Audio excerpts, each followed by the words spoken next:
Hi, I'm Jodi O'Meara, consultant for high achieving students here at the American School of Bombay. I'm going to be speaking to you about the strategy of curriculum compacting. We use curriculum compacting for students who have mastered or have nearly mastered skills that we're intending to teach in our classrooms. Generally, curriculum compacting is used for our high achieving students. It's an acceleration strategy as opposed to an enrichment strategy. It allows students to move through the curriculum at a more rapid pace. There are 7 steps to the curriculum compacting strategy. The first is to become familiar with what the objectives are. We need to know the standards of what we're expecting all of our students to learn. In doing so, the next step is to pre-assess our students. We need to be sure that they have in fact mastered the standards we think they have. So with that pre-assessment, after that's done, we move into the third step, which is recognizing students who might benefit from the advancement. We recognize that by looking at those pre-assessments and identifying which students truly have mastered the skills that we're intending to be teaching.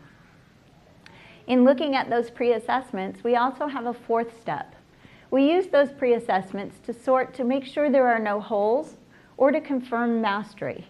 In some cases, students might be missing 1 or 2 minor skills within the standards that we're teaching, but they don't have the need to go through an entire unit just to learn those few skills. So step 4 is to differentiate those skills that they do need still and the skills that they already have.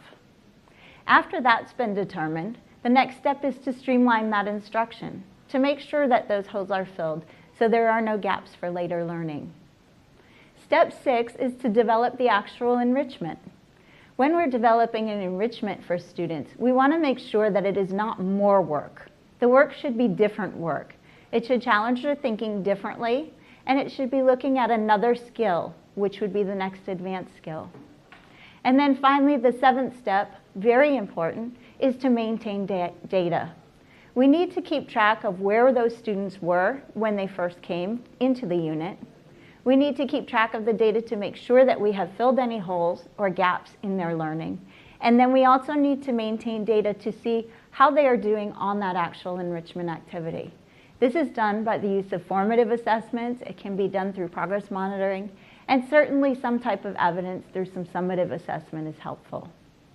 By using curriculum compacting for skills, we're having students advance more quickly through the material. In some cases, it goes hand in hand with our strategies of enrichment, which are for the concepts that we're teaching our students. Both are valid strategies for working with high-achieving students.